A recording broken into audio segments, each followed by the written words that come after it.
Bienvenue dans une nouvelle vidéo. Nous sommes à quelques jours de l'arrivée de la 46e édition du Dakar 2024.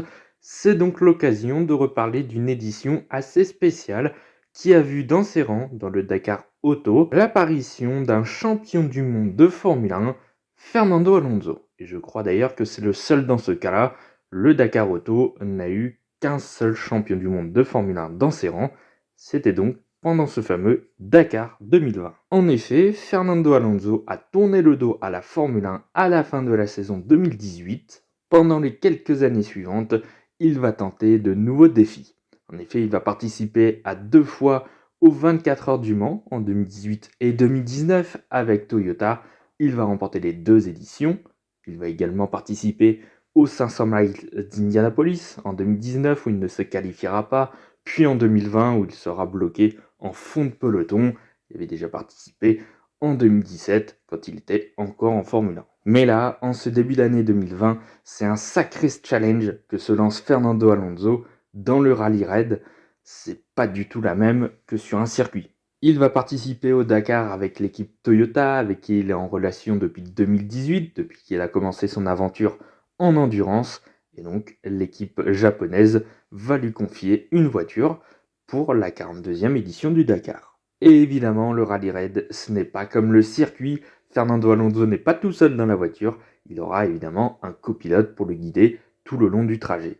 Mais son copilote, c'est pas n'importe qui. C'est l'Espagnol Marc Coma. Alors, il n'est pas réputé dans le monde de l'automobile, mais bien du côté de la moto. C'est lui qui a remporté 5 fois le Dakar Moto en 2006, 2009, 2011, 2014 et 2015. Mais à défaut d'être à moto, Marc Coma sera donc le copilote de Fernando Alonso. Ce sera sa première participation au Dakar Auto pour le copilote espagnol. Mais pas au volant, il sera à côté. Fernando Alonso a entre les mains une Toyota Hilux, l'une des meilleures voitures sur cette édition du Dakar, avec la Mini, et il a quand même de sacrés coéquipiers à côté de lui chez Toyota, notamment le duo Nasser Al-Attiyah-Mathieu Baumel, qui est l'un des meilleurs duos en rallye raid déjà à cette époque-là. Bon, c'était il y a que 4 ans, mais Al-Attiyah était déjà extrêmement fort à ce moment-là.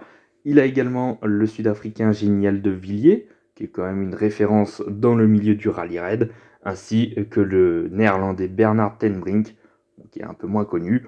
Mais bon, il y a quand même 4 Toyota et 4 pilotes quand même assez aiguisés. A noter aussi que ce Dakar 2020 est disputé en Arabie Saoudite pour la première fois de l'histoire du Dakar en 42 éditions. Un Dakar assez particulier avec la participation de Fernando Alonso. N'oubliez pas de liker, partager, commenter et surtout vous abonner à la chaîne, c'est très important. On est parti dans la grande aventure de Fernando Alonso au Dakar 2020. La 42e édition du Dakar 2020 débute dans la ville de Jeddah, une ville qui est maintenant assez connue dans le monde de la Formule 1, puisqu'elle accueille le Grand Prix d'Arabie Saoudite depuis 2021. Et dans cette première étape de ce Dakar, Fernando Alonso fait ses tout débuts en rallye raid et termine à la 11e place de la première étape, à 15 minutes du surprenant lituanien Zala. Malheureusement, sa première bonne journée au Dakar ne continue pas le lendemain lors de la 2e étape, puisqu'au 160e kilomètre, Fernando Alonso percute une grosse pierre et perd sa roue. À cause de cette erreur, Fernando Alonso perd 2h30 sur le vainqueur de l'étape et termine 63e au général. Et il pointe à la 48e position. La victoire au Dakar est terminée. En revanche, le lendemain, dans la 3e étape qui se déroule uniquement dans la ville de Neom, Fernando Alonso fait déjà de sacrées performances. En effet, le pilote espagnol signe un brillant top 5 qui termine 5e de l'étape à seulement 6 minutes de l'expérimenté pilote espagnol Carlos Sainz, champion du monde en rallye, en WRC quand même. La 4e étape de Fernando Alonso est plutôt tranquille. Il termine à la 10e position, à 25 minutes du vainqueur français, Stéphane Peter-Hansel. La 5e étape entre les villes de Alula et de Aïl se passe plutôt correctement à nouveau pour Fernando Alonso. Il termine 7e de cette 5e étape, à 12 minutes de Carlos Sainz. c'est plutôt honorable et surtout il remonte au classement général. Il réalise une nouvelle belle performance lors de la 6e étape en terminant à la 5e position à 7 minutes de Stéphane Peter-Hansel. À ce moment-là, il remonte au 16e rang au général à quand même 3 heures et 18 minutes du leader du classement général de ce Dakar, Carlos Sainz. À ce moment-là, c'est la moitié du Dakar. Le lendemain, les pilotes sont en pause. Après la pause du 11 janvier, lors de la 7e étape entre Riyad et Wadi ad-Dawassir, Fernando Alonso réalise à nouveau une belle performance en terminant 6e de la 7e étape à 7 minutes de Carlos Sainz. C'est plutôt honorable. Je vous rappelle que Fernando Alonso il n'est pas du tout du monde du rallye, donc 6e, c'est plutôt pas mal quand on a des Stéphane Peter-Hansel, Carlos Sainz ou Nasser Al-Attiyah. C'est pas mal du tout. Le lendemain, lors de la 8e étape dans la ville de Wadi ad-Dawassir, Fernando Alonso réalise une vraie masterclass et il ne passe pas vraiment loin d'une toute première victoire d'étape en Dakar, ce qui est quand même assez exceptionnel. En effet, Fernando Alonso termine tout simplement deuxième de cette étape, à moins de 4 minutes d'un vainqueur surprise également, avec le français Mathieu Serradori, mais deuxième à moins de 3 minutes. Certes, en Formule 1, ça se joue à coups de seconde, mais en rallye raid, quand t'es à moins de 4 minutes, c'est pas mal du tout. Surtout quand tu t'appelles Fernando Alonso. Et je le rappelle, il n'est pas dans le monde du rallye. On se rapproche petit à petit de la fin de ce Dakar, et lors de la 9e étape, il termine à la 9e position à 13 minutes de Stéphane Peter-Hansel. Toutefois, Fernando Alonso, pour la première fois dans ce Dakar, rentre dans le top 10 au classement général. Terminer dans le top 10 du Dakar, c'est quand même excellent. Déjà terminer le Dakar, c'est très très bon. Alors finir dans le top 10, pour un pilote de circuit, c'est exceptionnel. C'est Fernando Alonso. Il s'adapte à toutes les voitures, c'est exceptionnel. Malheureusement, son objectif de top 10 au Dakar va s'arrêter assez vite dès le lendemain lors de la 10e étape où lors d'un passage sur une dune, Fernando Alonso part en tonneau, il a mal géré la descente sur la dune, il fait un double tonneau à 200 km de l'arrivée. Sa voiture est un petit peu endommagée, mais miracle, il arrive à repartir et surtout, il fait 200 km sans pare-brise. Et avec du sable, c'est pas top quoi.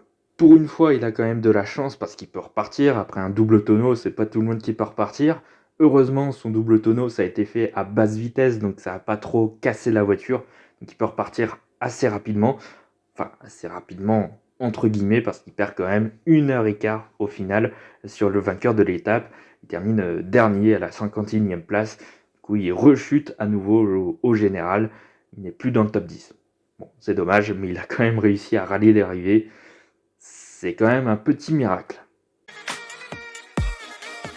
Après les déboires de la 10e étape, le lendemain, lors de la 11e étape, il signe le 8e chrono à 16 minutes du vainqueur de cette étape, Stéphane Peter-Hansel, et il remonte au 13e rang. C'est un moindre mal. Le 17 janvier 2020, c'est la dernière étape de ce Dakar et Fernando Alonso réalise encore là une très belle performance entre les villes de Arad et la ville arrivée de Qiddiya où il termine à la 4e position à 3 minutes 30 du vainqueur qatari Nasser Al-Attiyah, son coéquipier. Encore une bien belle performance. Au final, Fernando Alonso aura réussi à rallier l'arrivée du Dakar après 12 étapes, ce qui est quand même fantastique déjà de finir un Dakar, c'est quand même pas donné à tout le monde, surtout après un accident lors de la 2e étape, des tonneaux lors de la 10e étape, donc ça n'a pas été non plus une épreuve si facile que ça pour le pilote espagnol. Il termine à la 13e position, c'est le rookie de ce Dakar 2020, franchement il a fait une magnifique performance. Et cela, même si ses 3 coéquipiers terminent devant lui, avec Nasser Al-Attiyah qui termine 2e, Giniel Devilliers qui termine 5e, et Bernard Tenbrink qui termine à la 7e position. Mais tout de même, Fernando Alonso, 13e, c'est un champion du monde de Formule 1. Il ne fait que du circuit. Dans toute sa carrière, il n'a fait que du circuit. Il n'a jamais fait de rallye. Il termine 13e du Dakar, où il roule que sur du sable. C'est quand même une belle performance quand même. C'est assez passé inaperçu, je trouve quand même, et même moi, Quand on parle de la carrière de Fernando Alonso, on va pas parler tout de suite du Dakar 2020, évidemment. Mais justement, je suis là justement pour vous rappeler que Fernando Alonso a fait une superbe édition du Dakar. Ce sera sa seule pour le moment. Est-ce qu'après sa deuxième vie en Formule 1, il reviendra au Dakar? Pas si sûr que ça. Ça pourrait être le cas, mais c'est pas sûr. Sa priorité sera forcément, je pense, Indianapolis quand même. Tout dépend à quel âge il arrête aussi la Formule 1. Mais bon, en tout cas, Fernando Alonso, il a quand même fait une édition du Dakar quand même assez phénoménale. Voilà, c'est la fin de cette vidéo. Merci d'avoir écouté jusque-là. N'oubliez pas de liker, partager, commenter et surtout vous abonner à la chaîne. C'est très important. Voilà une petite vidéo de transition ce mois de janvier. Ouais, pas grand-chose à dire ce mois-ci. Donc je comble un petit peu et ça me permet de revenir sur des choses qu'on n'a pas l'habitude de parler. En plus, j'ai profité de l'édition du Dakar qui est en cours cette année pour parler un petit peu de Dakar en mélangeant aussi avec des pilotes de F1. C'est assez rare de faire ça, donc moi je me suis dit on va tenter l'occasion. J'ai rien à dire en ce mois de janvier, donc autant parler de choses qu'on n'a pas l'habitude de parler. Voilà, c'est ce que j'ai fait. J'espère que vous avez aimé et nous on se retrouve dans les prochains jours pour de nouvelles vidéos. À bientôt.